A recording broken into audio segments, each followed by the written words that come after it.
this wonderful and glorious world of plurality had been at all times a mystery, a temptation, a conundrum. From the caveman to the modern scientist sitting in among electronic equipments in the modern laboratories. Where did it all come from? What is the source of this universe? What is it all about that is happening all around me? This kind of a question have been from the time immemorial in the beginning of the universe, from your Adam and Eve onwards, till today we are still investigating and inquiring.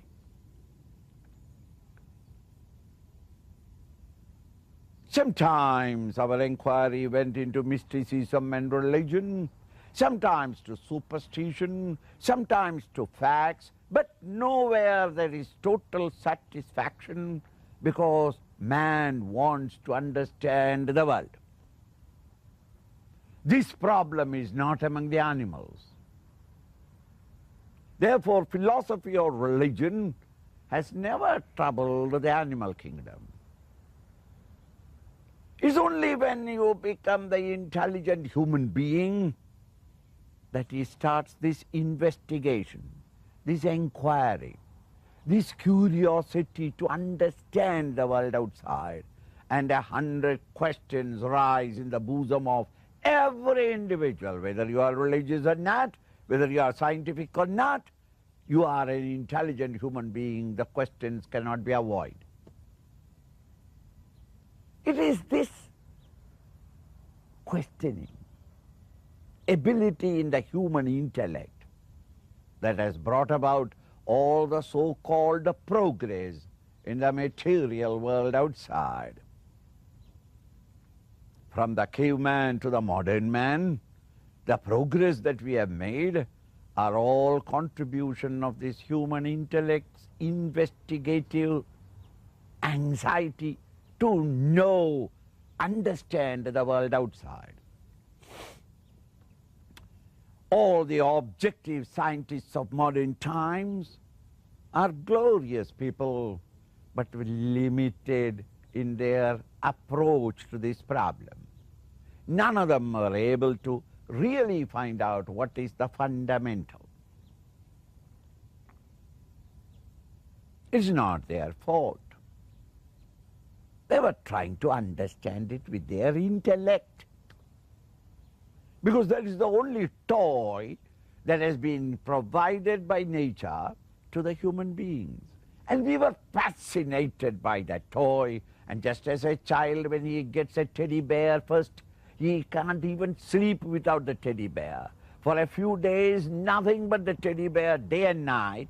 So too, we were so fascinated by the achievements and the abilities and capacities of the human intellect that we reveled all through the times till today.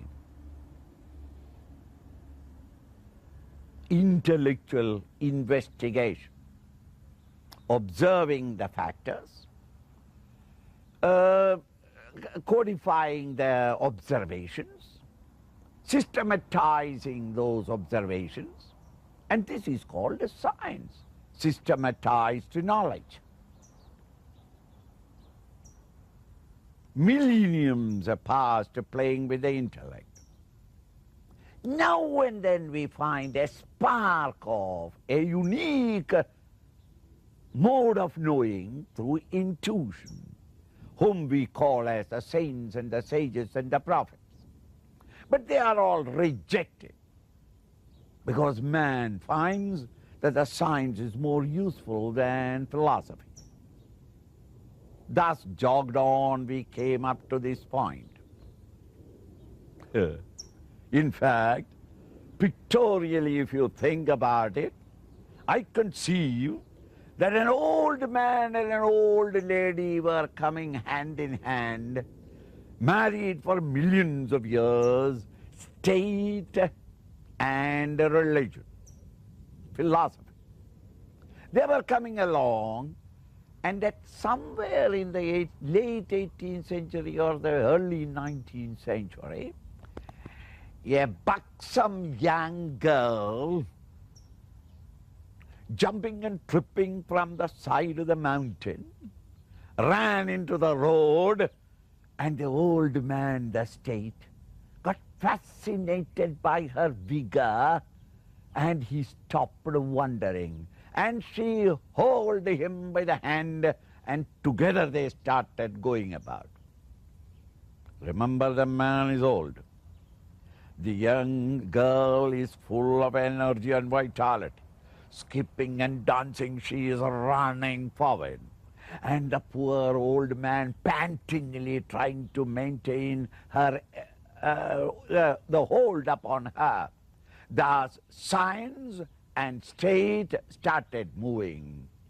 Unfortunately, that old lady, religion, philosophy, got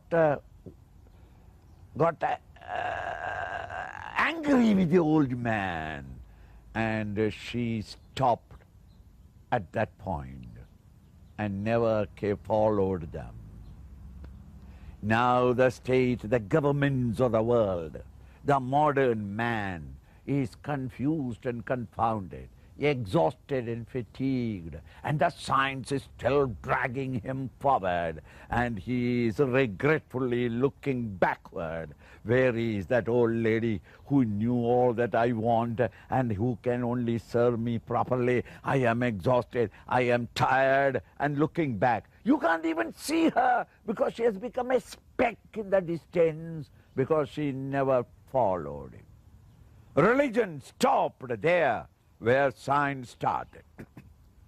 He did not come to upgrade itself to the modern demands of the modern man. This is the situation in the world. Then the question comes, why religion? Why philosophy? The animals have not got it, and they are living comfortably and dying away, and they live their life cycle very peacefully. Why man should have religion or philosophy? I ask you, friends, why man has got science, politics, economics? Why art, literature? Why? Why? Animals have not got science. Why do you have a science? Animals have no politics, no economics, and yet they survive. Why are you doing it? When that question comes up, we will have to say that man is intelligent, and therefore he developed all these sciences. Human intellect asks questions.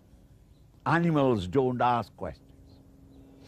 To the animal, the world is only its utility value. A grazing animal smells a thing, and if it is eatable, it eats, or else it leaves it and goes away. Utility value is the only value that the animal can understand. Human beings are not so. They start questioning. What is it? How is it? When is it? Where is it? How did it come? Where did it come from? 100 questions asked. Why? The animals have not got this rational intellect to ask questions. Man has this intelligence, and therefore he cannot stop from asking. When that apple fell on the nose of Newton, he picked it up and started wondering. Animal cannot know, there is no wondering. There is no wonder in them. If anything falls on them, they smell it, and if it is eatable, they eat, or else they just walk away.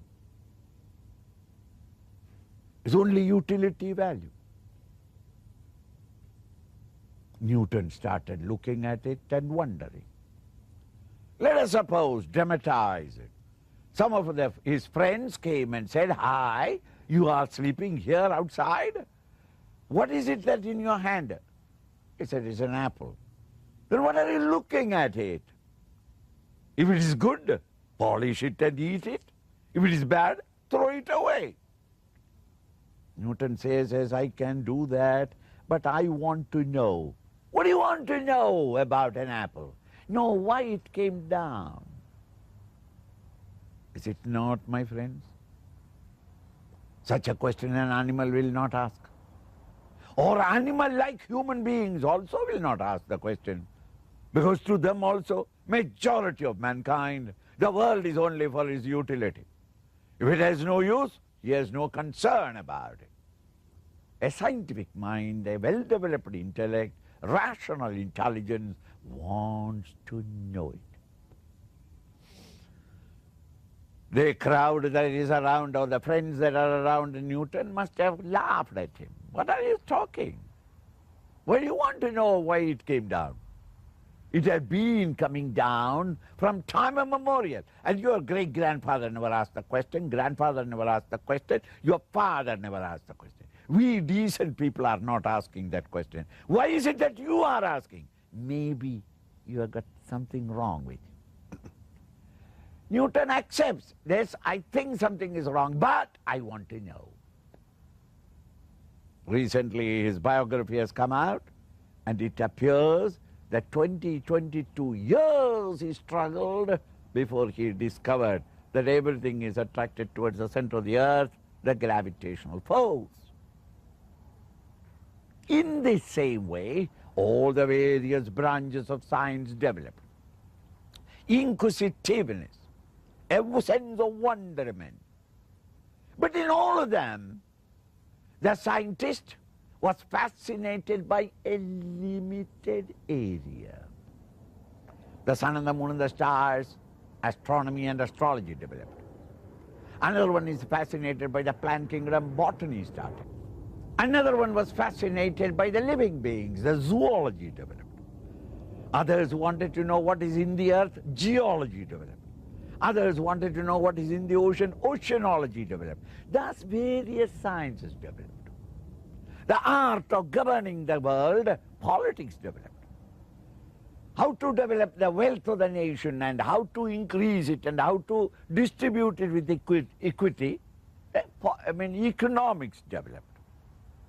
Everywhere, the human intellect wanting to know, want to investigate and understand.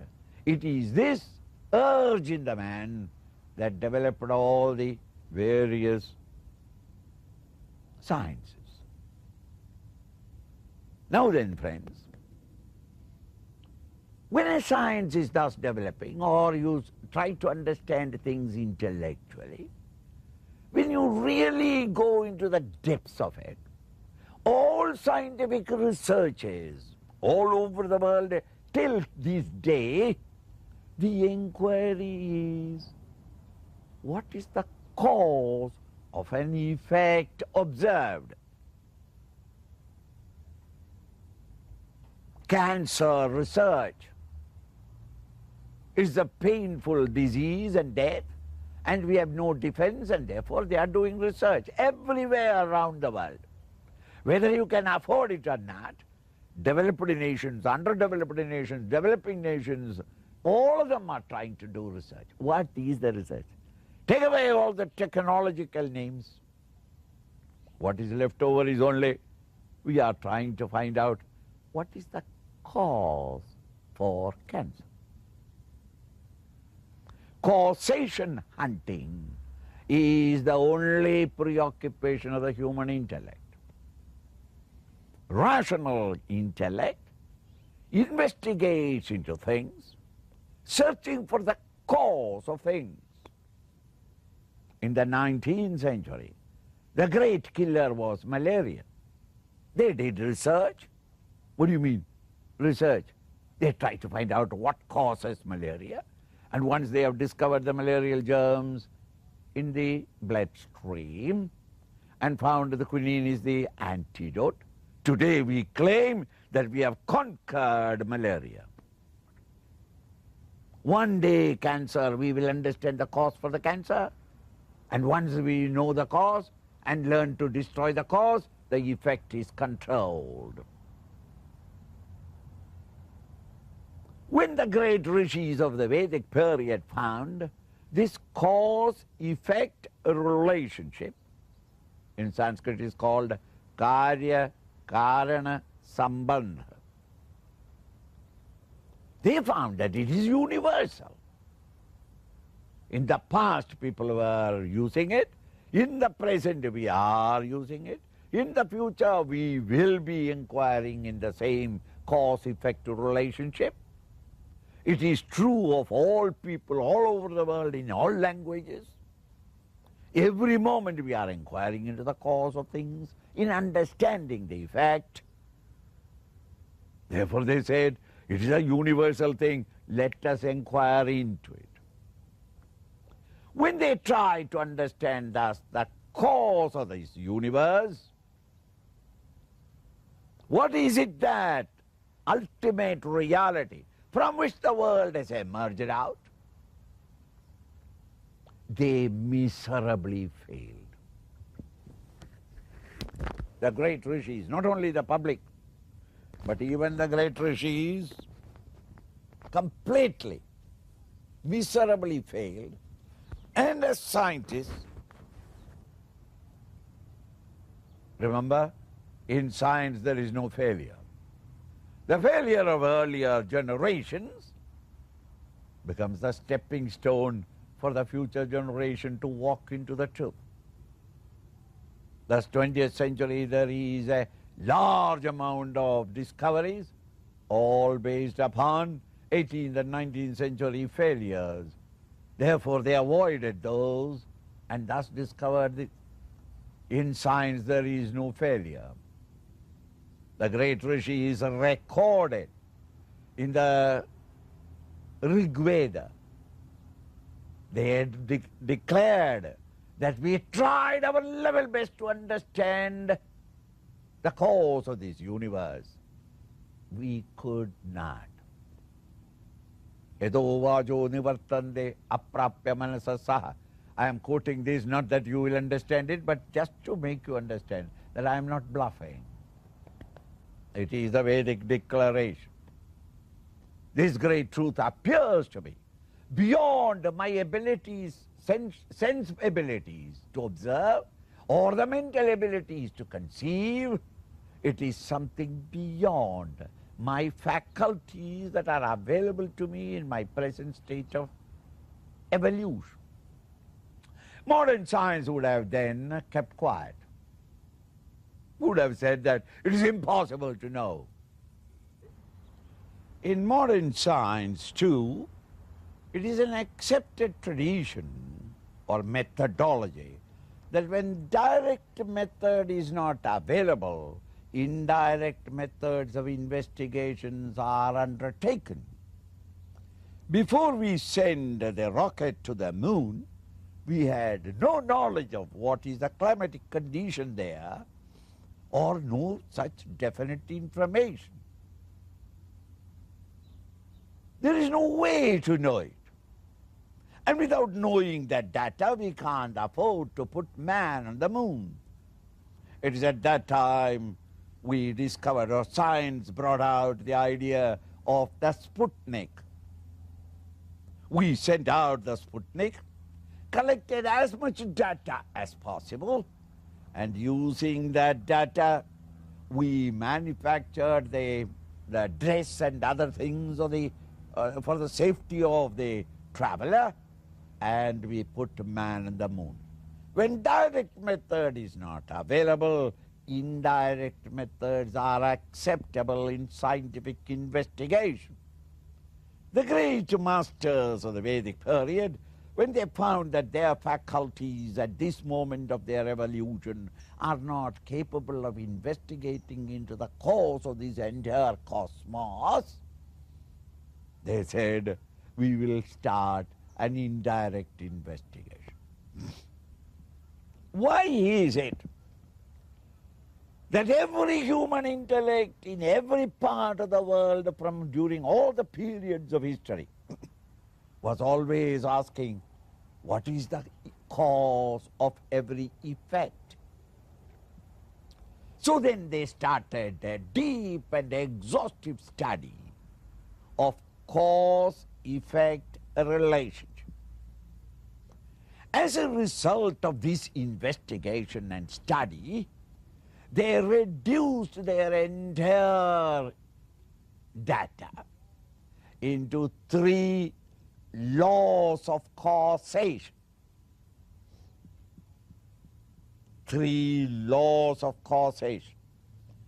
When I am now repeating these 3 laws of causation, you will have to remember.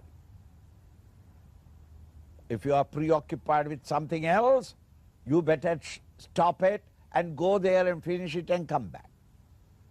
Without remembering the 3 causes or the 3 laws, you will not be able to follow what I am talking. I warn you. The 3 laws, they deduced from their entire study, and number 1, the law, an effect can never be without a cause. The waves cannot be without the ocean. Ornaments cannot be made without gold. Pots can never be made without clay. An effect is not possible without a cause. Law number 1. Number 2, effects are, plural, nothing but the cause itself in different forms. The big wave, the medium wave, and the small wave, and the ripples, and the foam, and the lather, and the bubble are all different forms of the ocean, the cause. The jug, the cup, the saucer, the plates, the flower vase are all different shapes and different names. For what? Clay in different forms. The bangles and the rings and the chain and the earring are all different names, different shapes, different uses, but all of them are gold in different forms. So the first law, effect cannot be without a cause. Number 2, effects are cause itself in different forms. And number 3, from the effect, if the cause is removed, nothing remains. If the wave is transferred to the hills, there will be no waves. From a clay pot, all clay is removed. There is no pot. From a gold chain, the gold is removed. There is nothing there remaining. Since the effect is nothing but the cause itself in different forms, when from the effect the cause is removed, nothing remains. 3 laws. I again repeat. Effect cannot be without a cause. Effects are cause itself in different forms. From the effect, when the cause is removed, nothing remains. When they got these 3 laws, they had the scientists' audacity to apply it to the world. Here is a universe that you and I are seeing and experiencing. It cannot be without a cause. Why? The first law. Effect cannot be without a cause. must have a cause. That cause of the universe, religion calls as God, and philosophy calls it as reality or truth. Without it,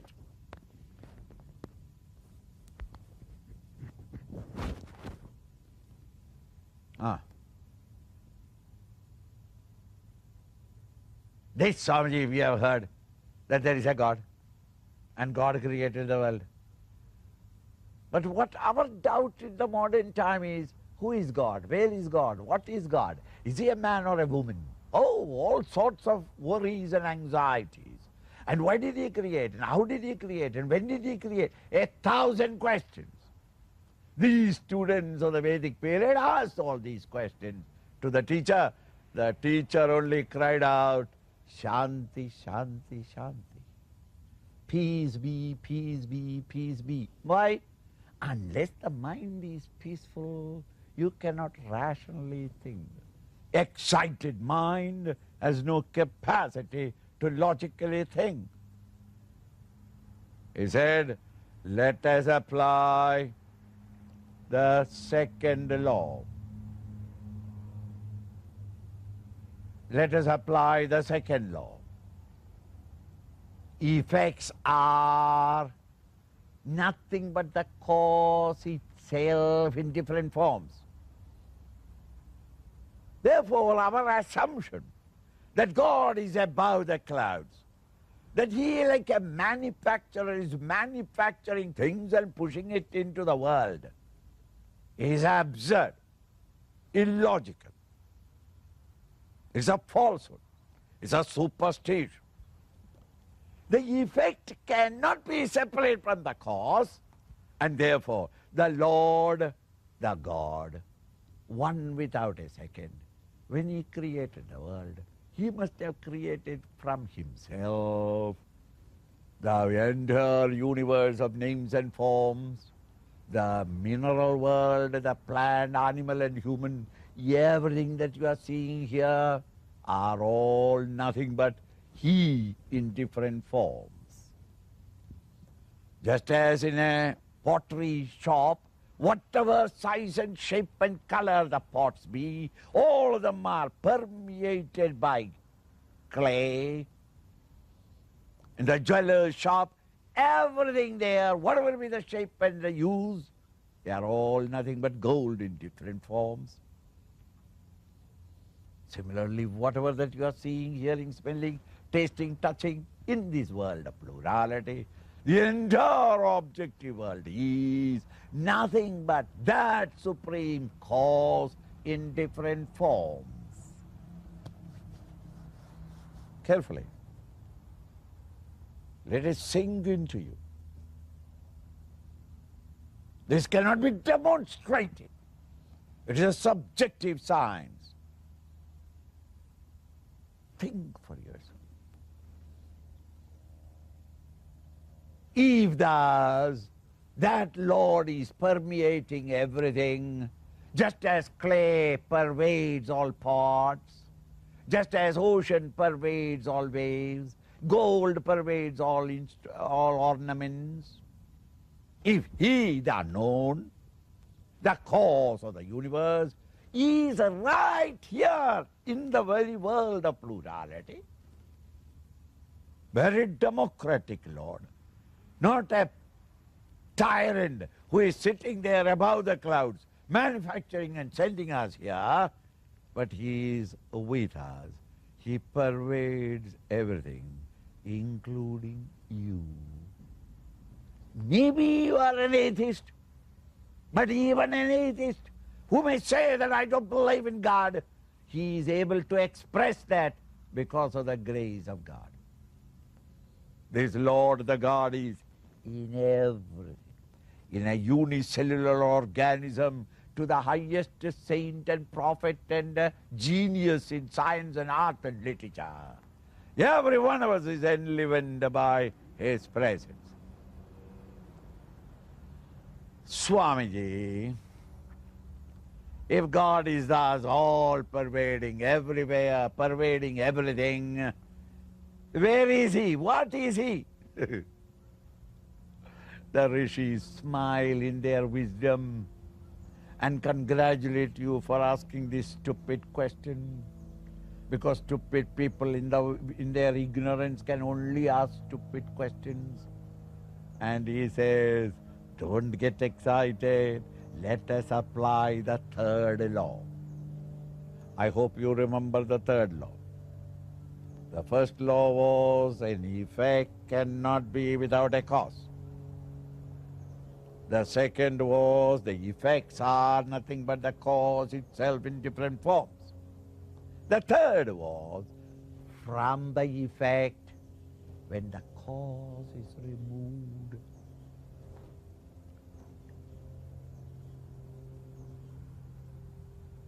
Apply.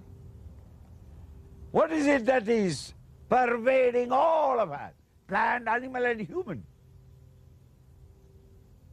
It can't be your physical body. What is it that is common? The plant is alive, the animal is alive, man is alive. This spark of life is common in all. Is it not? Now, that which from you when removed, you will be rubbed out of this universe. What is it? It can be the nose, it can be the hand, it can be the leg. Any part of the body may cut, still you survive. What is it that? Swami, my heart is crushed by my girlfriend, still you survive, isn't it? My ideas have been all broken down, still you survive. What is it that when it is minused from you, you as an individual entity in the world is rubbed out, is no more? It is life. Once the life is gone, dead Einstein has no more existence. This life that gives you existence, because of which you are what you are, which enlivens you every activity of yours, is it not that life? This mysterious, miraculous, mighty power in you makes you do what you are able to do, makes me function. The plant, the animal, the trees, the birds, the animals are all functioning because they are alive. The dead bird will no more chirrup. The dead dog cannot bark. The dead Swami will no more speak.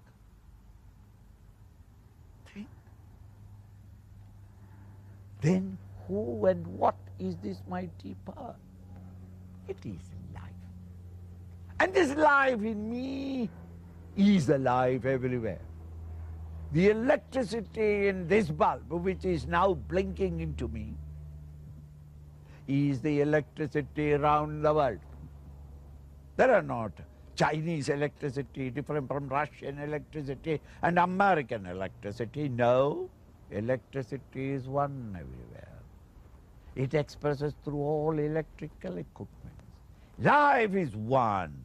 It expresses through the plant kingdom, animal kingdom, human kingdom.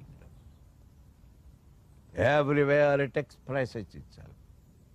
With this knowledge, now look at the world through your window. Is it not the entire parade of happenings that are happening in the world, political, economic, social, scientific, are they not all play of this mighty Lord?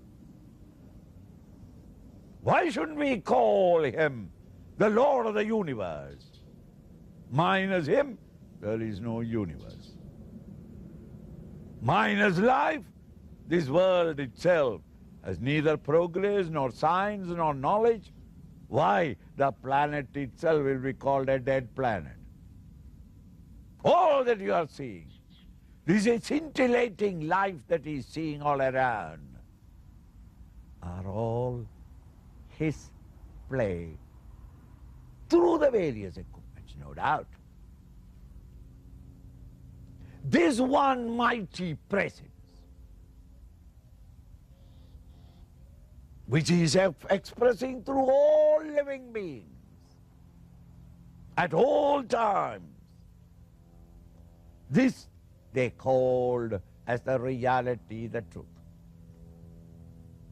We all know that you are alive. Anybody in this place who has got a doubt whether he is living or not? Everybody knows. However congenital an idiot you may be, or a genius you may be, everybody knows I am alive. Ask him, what is life? He doesn't know. He will say only conditioned by his circumstances. Life is miserable, Swamiji, because the business are gone. Or life is wonderful, Swamiji, because you have got some money in the bank. And a new wife. But you are talking of what life is given you. What is life? Nobody seems to know it. This one life which is the pervading everything, because of which everything is functioning. We know it is with us, but we don't know what it is. We want to search and discover it. Therefore, in the subjective science philosophy, they said, let us suppose this mighty presence in you called life, which is the one life everywhere, as Om. Why Om? That you can ask me. Even if I say that it is not Om, but it is Boom, you will say, ask me, Boom, why Boom? This is a name that has been taken and universally accepted. To Payar, why called Pai? It is universally accepted. Hey, can't I not change? You can change, but the same value. But others will not understand, that is all. So then words are given, a name is given. Om is that represents, a sound symbol that represents this unknown factor, but I know it is with me, but I am not able to grasp it, and therefore it is called Om. The rest I will talk in my next talk.